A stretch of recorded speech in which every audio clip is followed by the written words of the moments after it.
Muchas gracias, Carolina. He preparado unas diapositivas y les voy a presentar. Pero antes de ello, me gustaría agradecerte a ti y a la doctora Luz por la oportunidad de presentarme ante esta institución. A ver, voy a compartir.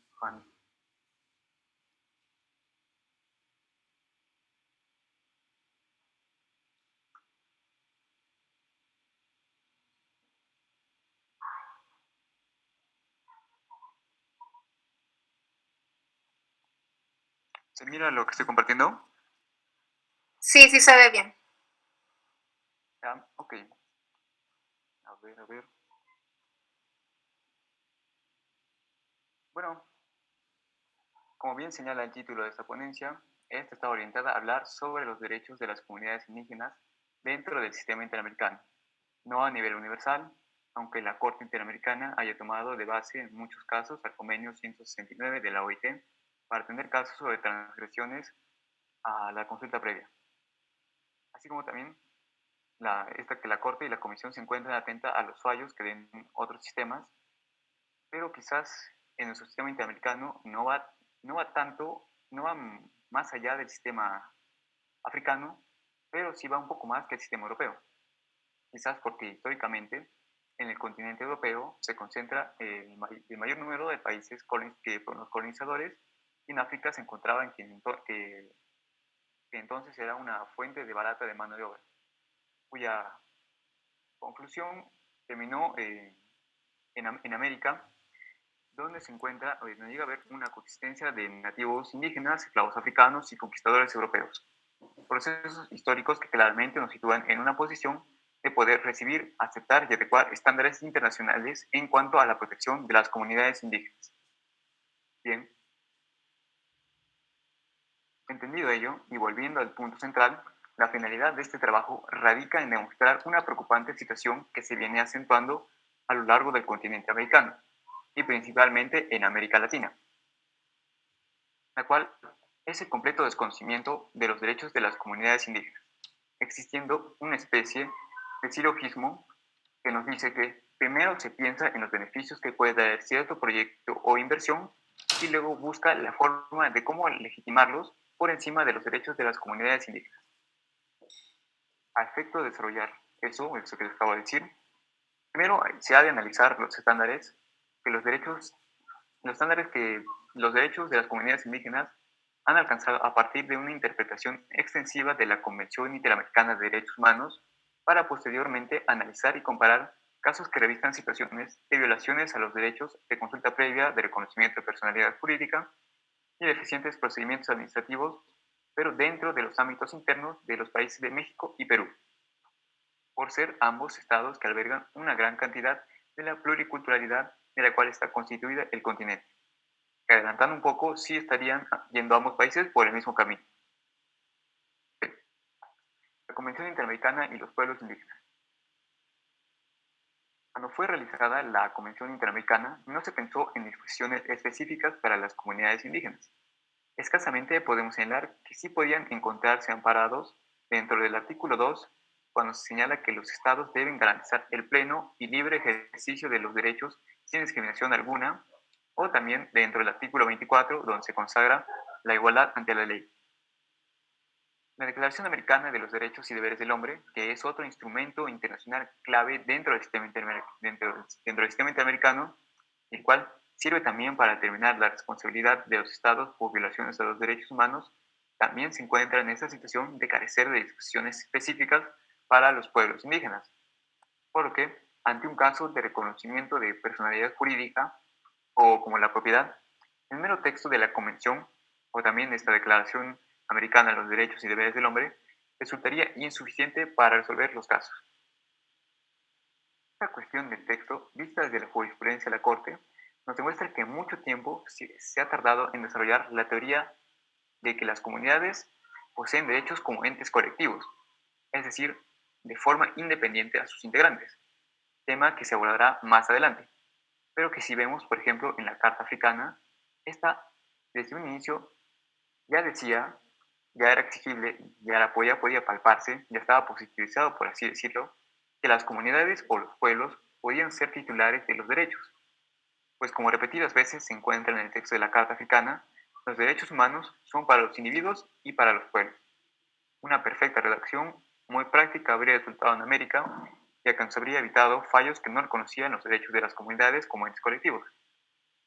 Y no es que el sistema africano haya tenido una influencia de otro sistema para llegar a este estatus, a pesar de que hayan habido otros sistemas más antiguos, como por ejemplo el sistema interamericano, teniendo en cuenta que la Carta Africana es de 1981 y la Convención Americana del 69, y que existen 10 años entre la población de dichos instrumentos, pues el sistema africano desde un inicio ya se contaba con un aspecto que en América resulta innovador hasta el día de hoy. El sistema interamericano tardó mucho en darle el lugar que se corresponde a los derechos colectivos de estas personas.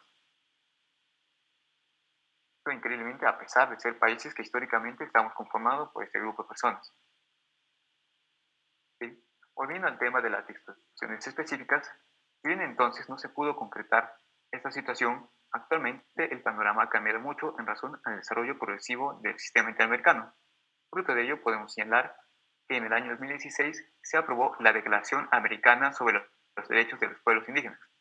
Pero a pesar de todo este avance, llama la atención que habiendo llegado a un momento de nuestra historia donde la protección de los derechos de estos pueblos ha tomado mucha importancia, existe una despreocupación por parte de los estados para atender con claridad y prontitud estos temas.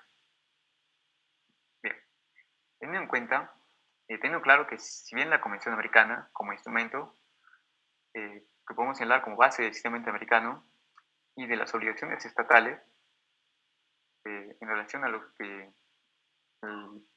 a las obligaciones internacionales, si bien América no contaba con, la Convención Interamericana no contaba con disposiciones específicas para la protección de los pueblos indígenas, a nivel americano sí contábamos, a nivel americano fuera de la Convención, sí contábamos con un buen antecedente, una buena intención que lamentablemente ya no se encuentra en funciones el día de hoy. Esto que le refiero es el Instituto Indigenista Interamericano, el cual se creó a partir del primero de 11 congresos indigenistas americanos en Pátzcuaro, Michoacán, en México, en el año de 1940. Este instituto tuvo una prolífera labor en el campo de la investigación científica sobre asuntos indígenas y promoviendo el intercambio de conocimientos. Dentro de estos congresos y dentro del instituto en sí, se tocaron temas como el reparto de las tierras indígenas, servicios médicos, cuestiones de alimentación, de educación y participación en la política. No obstante, por el año de 1993, este órgano dejó de funcionar, debido a discrepancias entre los estados por temas de reivindicación de las tierras y por los distintos papeles que se les quería asignar o reasignar al instituto.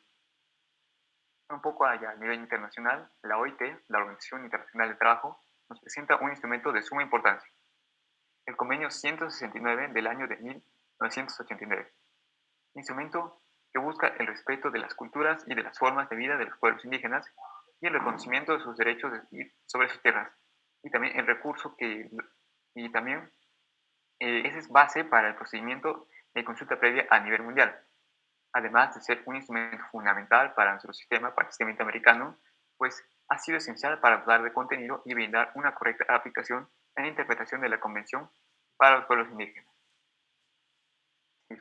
A partir de 1990, se creó dentro de la Comisión Interamericana la Relatoría sobre los Derechos de los Pueblos Indígenas, esto con la intención de brindar una mayor atención a los pueblos indígenas en América. Todas estas circunstancias ayudaron a encaminar trabajos de los órganos del sistema interamericano para realizar trabajos más especializados y de acuerdo a los estándares internacionales de los pueblos indígenas, y también para aplicar un desarrollo progresivo y más interpretativo de la Convención. En este entendido y cumpliendo con lo señalado al comienzo, esta parte de la exposición es para analizar la jurisprudencia de la Corte Interamericana en cuanto a los estándares de los derechos de las comunidades indígenas, lo que viene a ser la aplicación e interpretación de la Convención Americana a casos en particular. Cabe, cabe también señalar que estas disposiciones de la Convención pueden resultar extensivas e interpretadas a la luz de otros organismos internacionales debido a la cláusula contenida en el artículo 29, la cual también prohíbe la interpretación restrictiva de los derechos convencionales, pero también establece el principio pro homine, lo que implica que frente a estos casos se debe buscar la interpretación más favorable y la más amplia, rompiéndose de esta forma con cualquier intención de realizar una aplicación literal o positiva de la Convención. Comunidades indígenas, derechos en individual o en colectivo. Como les venía indicando, dentro del sistema interamericano, nos tardamos mucho en reconocer los derechos de las comunidades indígenas como un derecho propio a su colectividad, cosa que en el sistema africano ya parecía reconocerse desde un inicio. Claramente existen hechos que atentan únicamente a los derechos individuales, por ejemplo, los casos de tortura, desapariciones forzadas, como tenemos el caso de Chitaine contra Guatemala, en el cual la víctima tuvo su derecho a la vida, integridad personal y hasta la libertad comprometida. Situación distinta a la que vemos en aquellos casos donde el otorgamiento de permisos de construcción de un megaproyecto afectan territorios sagrados para las comunidades. Casos como Río Negro contra Guatemala, en el cual la construcción de la unión hidroeléctrica traía como consecuencia que se corte el cauce del agua, lo que para los miembros de esta comunidad significaba el cierre a la vida misma. Situación que claramente afecta a estos pueblos en comunidad y no solo individualmente. El reconocimiento de los derechos de las comunidades indígenas es importante, pues permite acceder a justas reparaciones, a las inscripciones en los registros correspondientes y también a que se les reconozca su personalidad jurídica.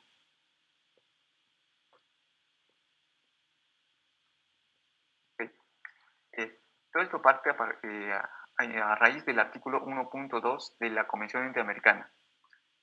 Pero entonces la evolución y del reconocimiento, de este reconocimiento de derechos colectivos a las comunidades indígenas como entes dotados de personalidad subjetiva distinta a sus integrantes, podemos encontrar esta evolución en el voto concurrente del juez Sergio García Ramírez en el caso de Yatama versus Nicaragua y en el voto concurrente del juez Gil Grossi en el caso Samo Casek contra Paraguay. En el primero de estos, indicó que el alcance subjetivo de la competencia de la Corte se determina en base al artículo 1.2 de la Convención, el cual señala que para efectos de esta Convención, persona es todo ser humano, porque para este instrumento el ser humano, el individuo, es aquella persona señalada como titular de los derechos y libertades, con lo cual el tribunal, la Corte Interamericana, no podría excederse de esta frontera que fija su competencia. No obstante, vemos un cambio completamente radical en la segunda cita, pues el juez Pio Grossi empieza reconociendo que en anteriores oportunidades claramente se ha interpretado el artículo 1.2 de la Convención únicamente aplicable hacia todo ser humano, lo que trajo como consecuencia que se hayan declarado violaciones a los derechos humanos en perjuicio de los integrantes de los pueblos indígenas y no a estas como los entes que integran. En dicho caso, en caso Samoa Casey contra Paraguay, si bien no se decidió conforme a los argumentos que señaló el juez en su voto concurrente, esto debido a que todavía estaba en proceso de adoptar esa nueva perspectiva, sí se dejaron márgenes para que en un futuro sí puedan emitirse fallos conforme a la evolución de los estándares internacionales. Asimismo, este juez trae citas muy interesantes. Tenemos, por ejemplo, a la Declaración de las Naciones Unidas sobre los Derechos de los Pueblos Indígenas, en la cual se establece que los indígenas tienen el derecho al disfrute pleno de los derechos y libertades fundamentales como pueblos o personas, y como también citada la Observación General 21 del Comité de los Derechos Económicos, Sociales y Culturales, que interpretó eh, la misma referencia a toda persona que está dentro del Pacto Internacional Pacto Internacional de Derechos Económicos, Sociales y Culturales, se refiere tanto sujeto individual como colectivo, lo que significa que una persona puede ejercer sus derechos culturales en forma individual, en asociación con otros o dentro de una comunidad. Lo que llevó al juez Pio Grossi a llegar a una conclusión de que se debe llevar a una interpretación más amplia del artículo 1 de la Convención Interamericana. Como ya se decía desde un inicio, el sistema interamericano se encontraba un poco atrasado en cuanto a la tutela de los derechos de las comunidades indígenas, pues dentro de este sistema no se reconocían los derechos colectivos de las comunidades, situación que desde un inicio el sistema africano ya reconocía y que en el sistema universal dentro del Comité de Derechos Económicos, Sociales y Culturales de la ONU no tardó mucho en realizar una interpretación extensiva del mismo precepto que, si podemos decir, causó muchos problemas en América. El siguiente punto a tocar es el derecho a la propiedad. En este punto debemos recordar que dentro de la Convención no están textualmente reconocidos los derechos de los pueblos indígenas y que para poder establecer y determinar las obligaciones y responsabilidades que estatales en relación a este grupo de personas han tenido que interpretar los artículos de la Convención Interamericana de manera que puedan amparar sus derechos. En este entendido, algo básico para los seres humanos es su relación con las cosas o los derechos que poseen sobre estas. La propiedad hace mucho ha pasado a ser reconocida dentro de los derechos fundamentales de las personas, debido a la importancia que se le atribuye a esta, pues como derecho mismo implica la satisfacción de una necesidad a través de la utilidad que se le brinda a un bien. Tomando por ejemplo, digamos, la necesidad de pernoctar o habitar, se satisface con una casa, una vivienda.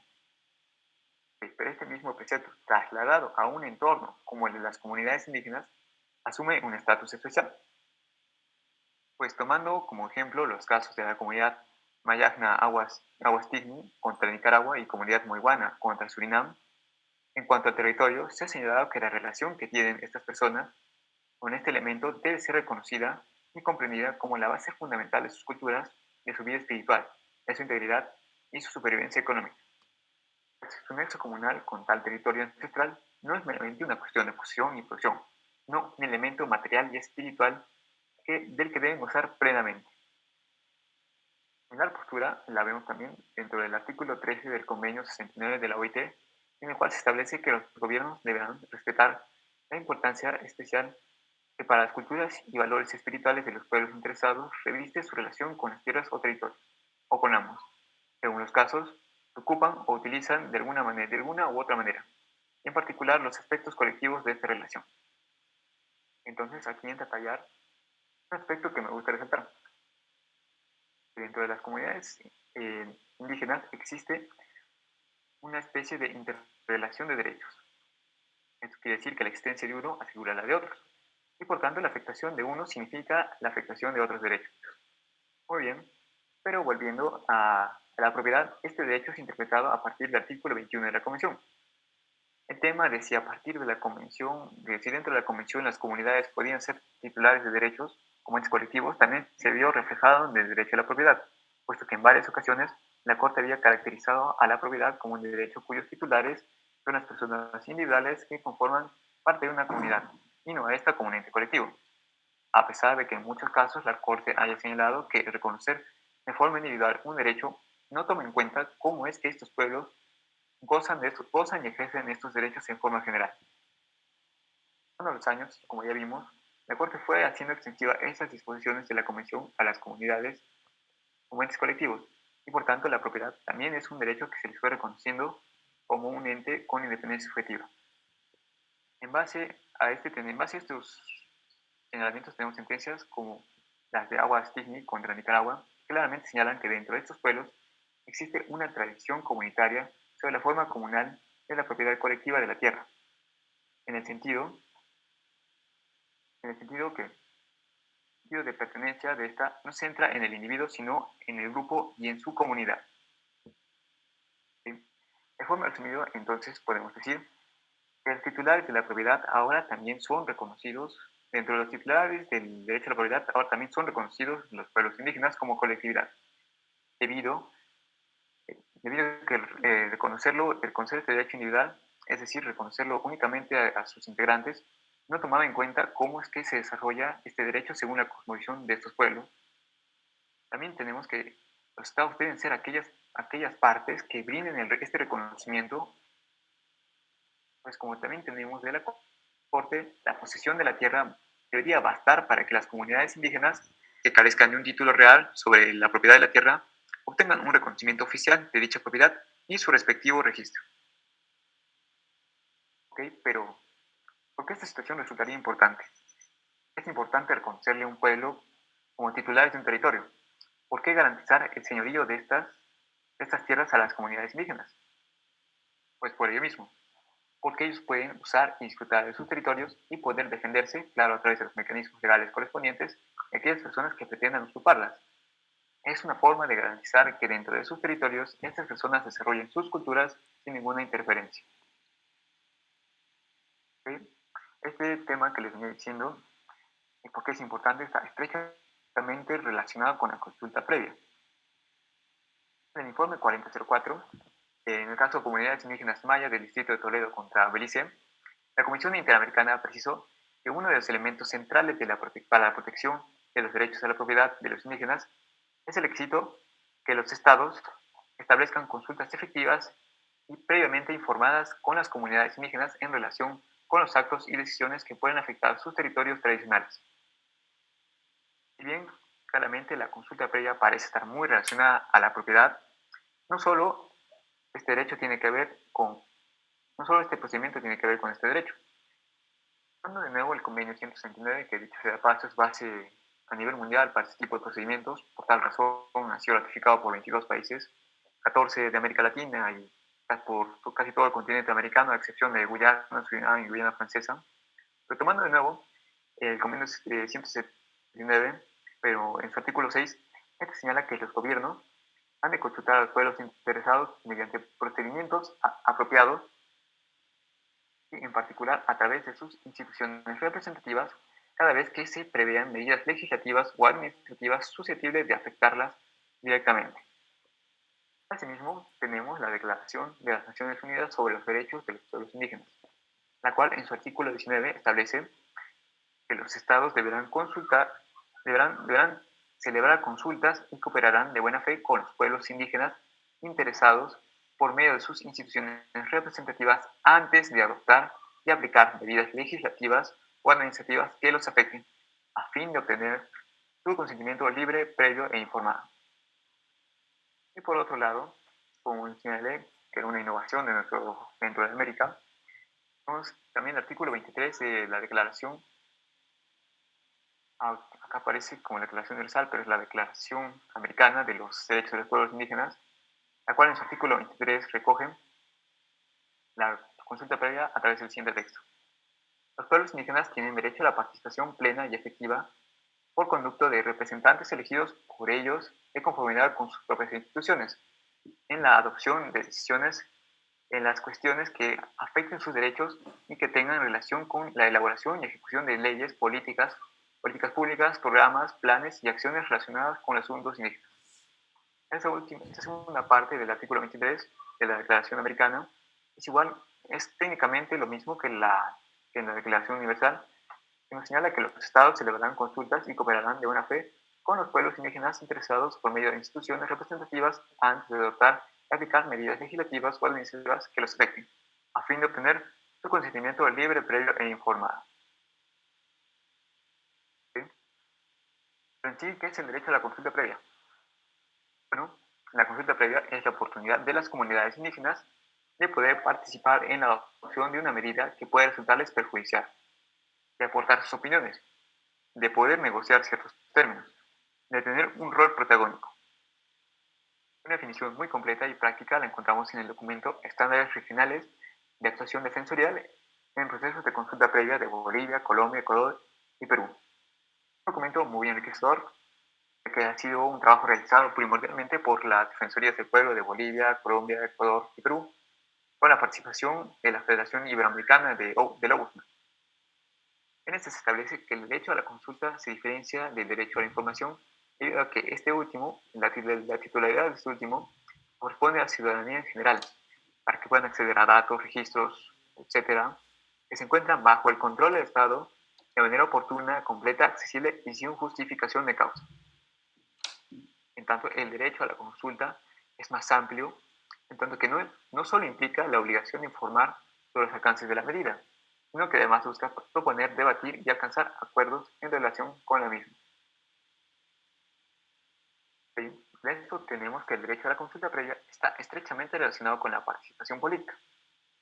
Esta situación fue resaltada por la Comisión Interamericana en el documento Derechos de los Pueblos Indígenas y Tribales sobre sus tierras ancestrales y recursos naturales. Nos indica que el derecho a la consulta y el deber corporativo del Estado se conectan en particular con el artículo 23 de la Convención, el cual consagra el derecho de todos a participar en la dirección de asuntos públicos. En este artículo se han considerado los derechos políticos. Acá también se consagra la participación en asuntos públicos directamente o por medio de representantes. Lo que ha llevado a que los pueblos indígenas tengan una capacidad de participar en la toma de decisiones sobre asuntos y políticas que incidan o puedan incidir en sus derechos. Claramente, la consulta previa está relacionada con la propiedad y los derechos políticos. Pero este procedimiento también se encuentra relacionado con muchos otros derechos, como ya les venía señalando. Por ejemplo, con la identidad cultural. Un ejemplo puede ser debido a que quizás una medida estatal puede terminar afectando las prácticas constitucionarias. También puede estar relacionado con la protección de la familia, porque es muy factible que debido a un hecho en el que haya incurrido un Estado, pues, se pueda terminar con la alteración de los roles dentro de las comunidades. Como ejemplo, en el caso de Chitainec, este señor había sido una desaparición forzada y su esposa entonces tuvo que asumir el rol que tenía su esposo dentro de la comunidad, lo cual significó una alteración dentro de los roles dentro de su cosmovisión. Esta también está ligada a la autodeterminación, porque son estas comunidades quienes han de determinar su propio destino y en base a ello poder participar en aquellos procesos de toma de decisiones que puedan afectarlos. Bueno, también dependiendo de cada caso, también podemos ver la relación que habrá entre la consulta previa y el derecho que se pueda haber afectado a partir de la medida que haya tomado el Estado. Tomando de nuevo el señalado por el documento estándares regionales de actuación defensorial y proceso de consulta previa, vemos que la consulta previa busca proponer, debatir, alcanzar acuerdos, lo que quiere decir que estos procesos deben ser dinámicos, deben fomentar la comunicación entre las partes. Se trata básicamente de una negociación o un plebiscito indígena. Por tanto, no es solo comunicar las decisiones, es permitir que estas personas puedan expresar su opinión sobre las medidas que las vayan a afectar. El problema resultaría cuando el Estado comunica directamente ya las decisiones que ha tomado. O también cuando el Estado trata de alguna forma de alterar este procedimiento, volviendo así a la consulta previa en un mero formalismo. En el informe del relator especial sobre la situación de los derechos humanos y las libertades fundamentales de los indígenas ante el Consejo de los Derechos Humanos, demostraba ya esta preocupación por la proliferación de esta práctica. El señor relator James Anaya indicó que las consultas son negociaciones en las cuales se procuran acuerdos mutuamente aceptables y que éstas se han de celebrar antes de la adopción de decisiones. Vale, decisión, y no, que esos no son mecanismos para acceder a información sobre decisiones que ya fueron tomadas o que están en proceso de adoptarse, y permitirles a los pueblos y a las comunidades indígenas influir verdaderamente en el proceso de adopción de decisiones. Vale, entonces volver a remarcar que el derecho a la información es parte del derecho a la consulta. Como señalaba acá, el derecho a la información es distinto al derecho a la consulta. El derecho a la información se encuentra recogido dentro del derecho a la consulta previa. Esta preocupación que mostraba el señor relator claramente tiene un verdadero asidero fáctico, puesto que dentro de los países de América sí se vienen desarrollando estas prácticas. Es una forma de aparentar cumplir con este derecho, pero sin cumplirlo de tal modo. Finalizando esta parte de la exposición, si bien hemos tocado la propiedad como un derecho que adquiere una dimensión especial dentro de los pueblos indígenas, estos no son los únicos que también vemos que adquieren un estatus especial. Por ejemplo, tenemos el reconocimiento de la personalidad jurídica, la autodeterminación, el derecho a la familia, la vida, la identidad cultural, etc. Por ejemplo, el reconocimiento de la personalidad jurídica, también tenemos problemas en cuanto a reconocer, como ya venía diciendo, si reconocemos a los individuos como los sujetos pasivos de una violación a los derechos humanos o a la entidad colectiva como comunidad.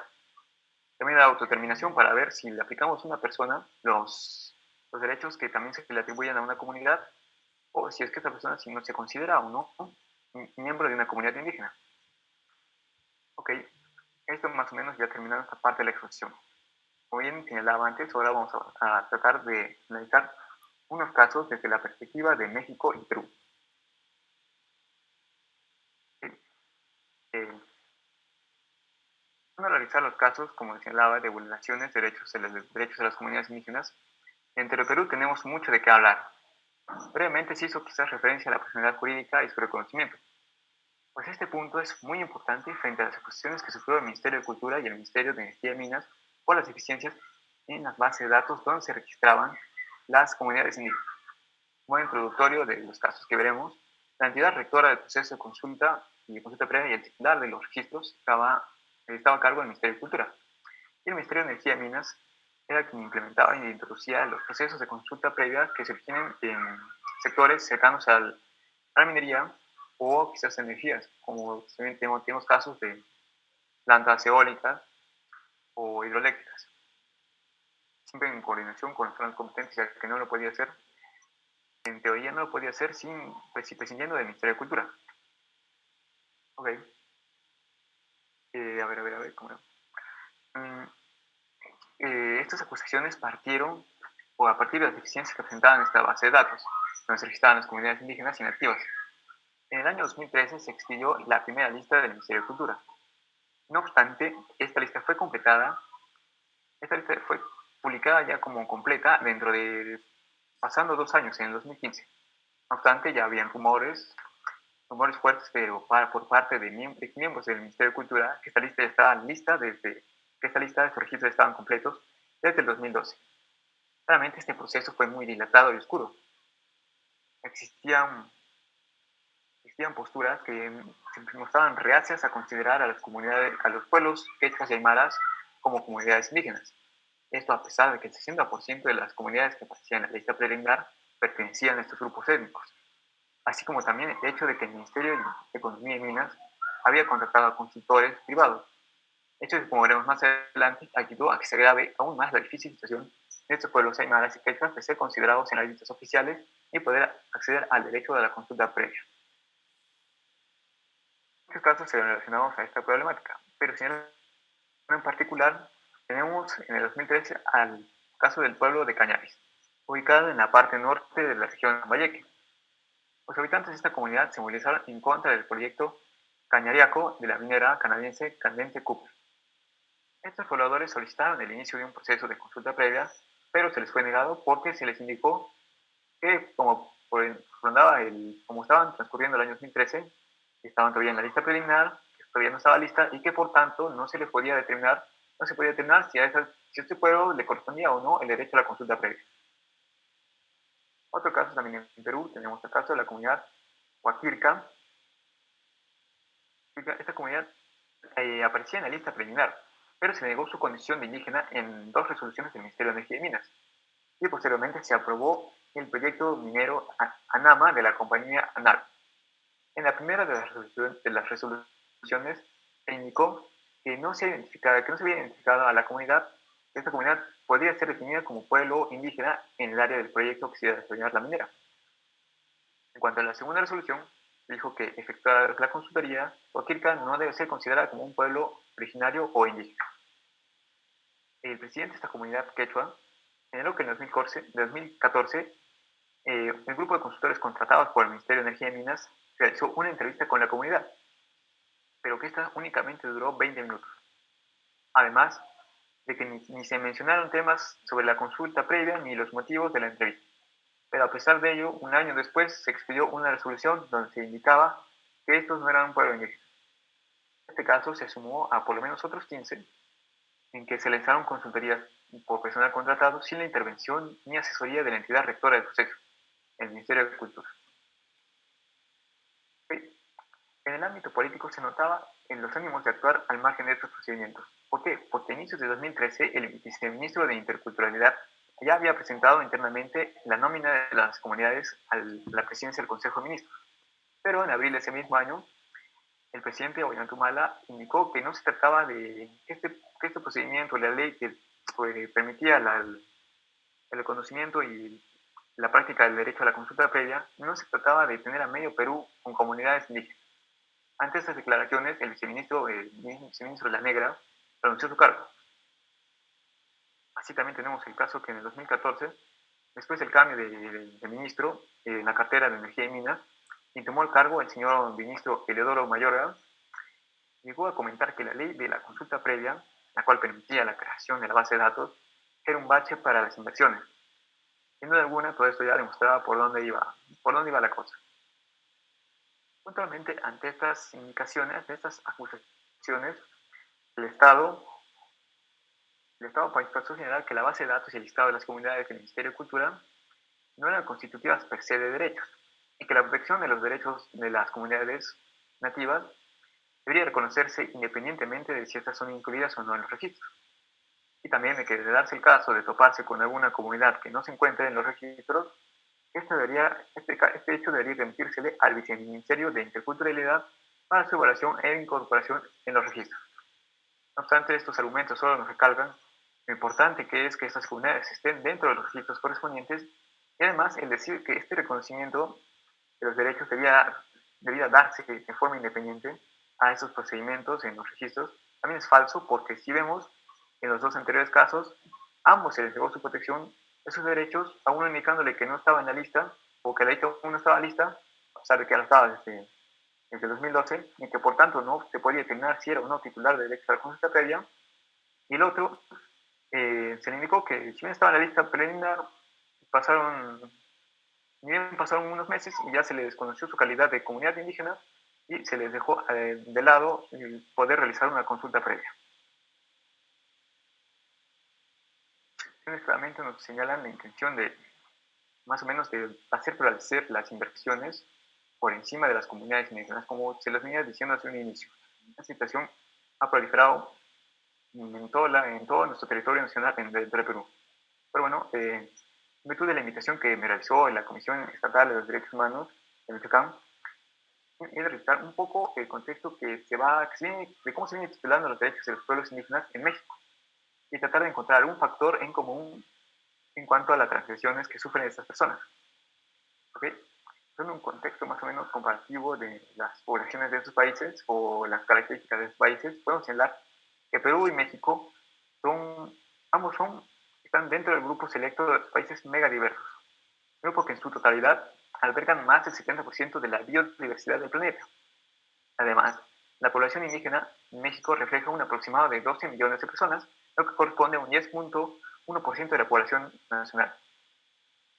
Mientras que en Perú la población indígena alcanza un equivalente a 5 millones de personas, lo que equivale a un 26% de la población nacional.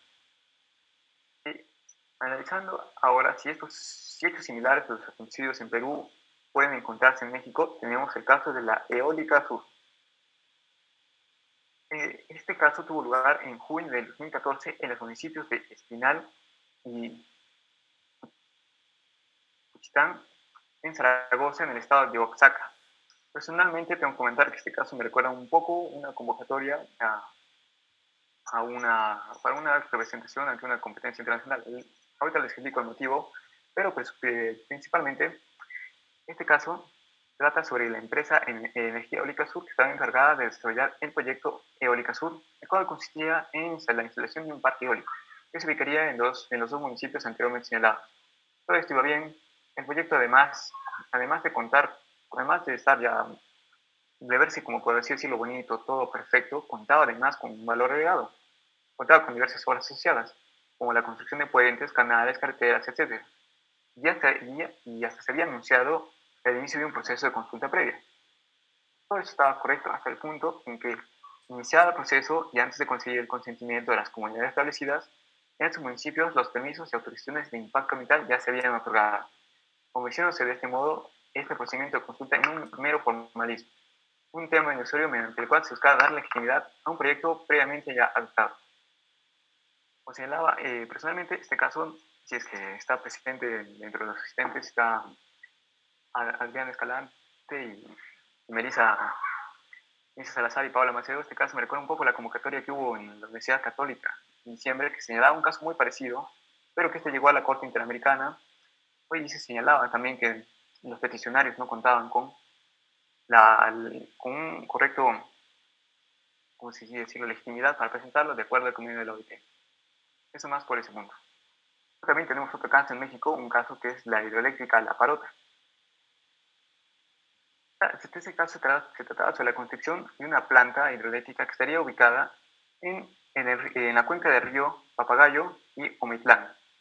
Esta estaba planeada desde el año 1976 y entre el año 1983 y 1984 se llevó a cabo el estudio de impacto socioambiental. Posteriormente, en 1988, el estudio sobre la viabilidad geológica del proyecto ya se había realizado. Todos estos estudios que se vinieron realizando ya por décadas fueron actualizados en los años 1993 y 1994. Pasando el tiempo, seguía pasando el tiempo, En el 2002 ya se contaba adicionalmente con un estudio de viabilidad económica.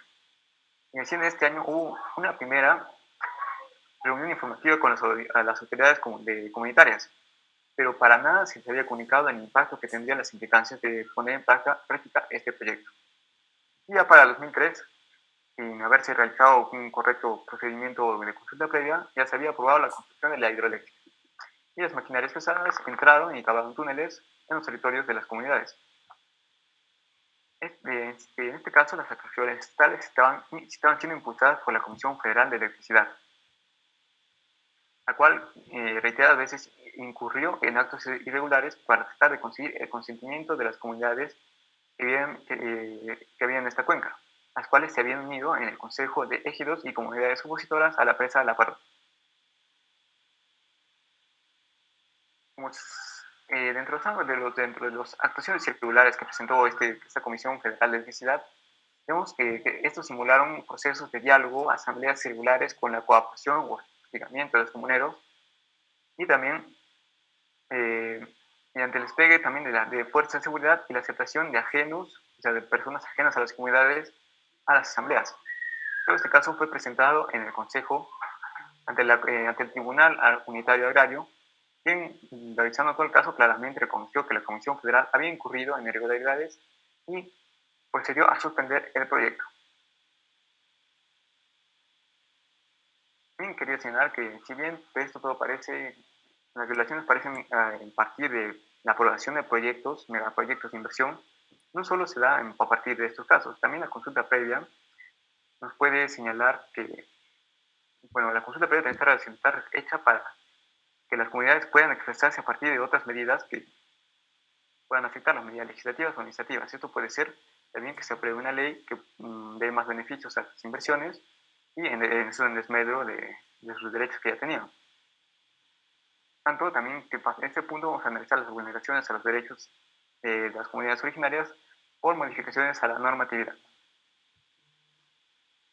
En este punto voy a tocar solo dos hechos importantes. Por el lado de México, voy a tocar la reforma energética. Por el Perú voy a tocar la ley 30230. La reforma energética trajo consigo dos leyes, que era la ley de hidrocarburos y la de industria eléctrica. Esta incluía figuras legales como la ocupación superficial y temporal y la servidumbre legal. Así mismo también traía consigo una nueva interpretación de los conceptos de utilidad pública. La situación que crearon estas leyes fue un espacio de privilegio al acceso preferente de las empresas a las tierras y territorios. Se puede decir en cierto modo que estas disposiciones también permitieron una negociación directa entre las empresas y las comunidades. No obstante, no se prevé la asistencia del Estado en estos procedimientos. Asimismo, si no se llega a un acuerdo entre los contratistas y las comunidades indígenas, los contratistas podrían solicitar judicialmente la constitución de la servidumbre legal y ya podrían estar ya de hecho pasando por encima de los derechos de las comunidades. Ok. Cuanto a la ley peruana, ley 30230, dentro de esta se establecen procedimientos especiales para el saneamiento físico-legal. Saneamiento físico-legal de predios involucrados en el desarrollo de proyectos de inversión pública y privada, generándose instituciones ad hoc para asignar las tierras y entregarlas a proyectos de inversión. Y esto es increíble porque existen comunidades que ni siquiera se les ha reconocido su título legal y otras que ni siquiera se les ha georreferenciado, y ya para los proyectos de inversión se les da facilidades para que puedan tener para el saneamiento físico legal de predios que están involucrados con sus inversiones. Una vez más, esto demuestra que existe una tendencia a priorizar las inversiones sobre las comunidades. ¿Sí? Entonces, como conclusiones, podemos señalar unas cuantas cosas. Vamos a apreciar una gran cantidad de transgresiones de los derechos de las comunidades indígenas que es impulsada por los intentos de los estados de fomentar las inversiones. Claramente no es un pecado buscar atraer el capital extranjero. La inversión privada, tanto como la pública, también son una fuente de trabajo. Lo que es algo bueno, lo que ayuda a la sociedad en general. Pero el hecho de priorizarla por encima de los derechos de las comunidades indígenas no es algo que podamos aceptar de estados que hayan firmado tratados para garantizar estos derechos de las comunidades indígenas. En sí no se debería esperar o avalar estas opciones en ningún estado, pero debería ser menos probable que en estos casos sean estados que han firmado instrumentos internacionales que buscan proteger a estas comunidades.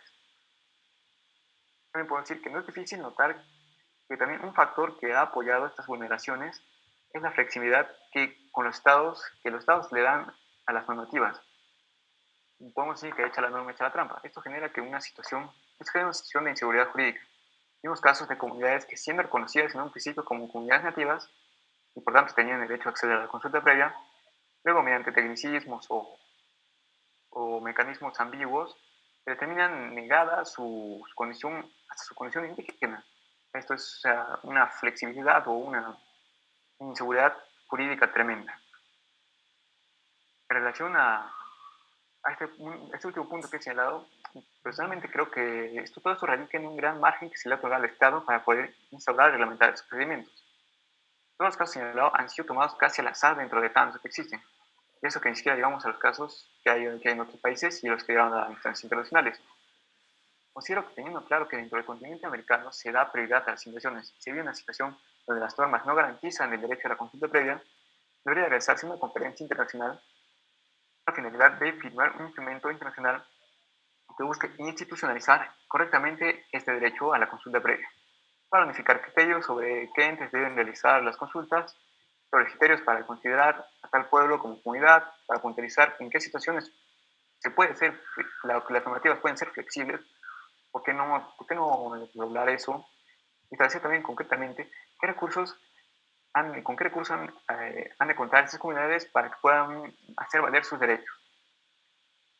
Todo esto además podría servir para dotar de contenido al tratamiento que se le ha dado a la consulta previa del sistema interamericano, puesto que también si la Corte lograse usarlo con base de referencia, o como referencia, para seguir algún caso de consulta previa ante estados que no hayan firmado este instrumento que señaló, básicamente ya podrían verse obligados por sus disposiciones porque la Corte misma la usó como referencia para resolver su caso.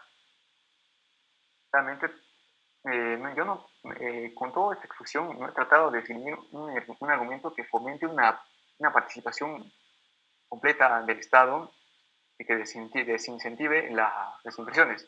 Y tampoco me encuentro a favor de la proliferación de un mercado que no sea consciente del entorno que les rodea. Considero que normas claras y que generen obligatoriedad en su cumplimiento resultan menos costosas que iniciar un proyecto de inversión privada en el cual el Estado aprueba sin consultar a las comunidades, al final termina cancelándolo y poniéndole una indemnización al empresario. Eso sería todo por mi parte. Gracias.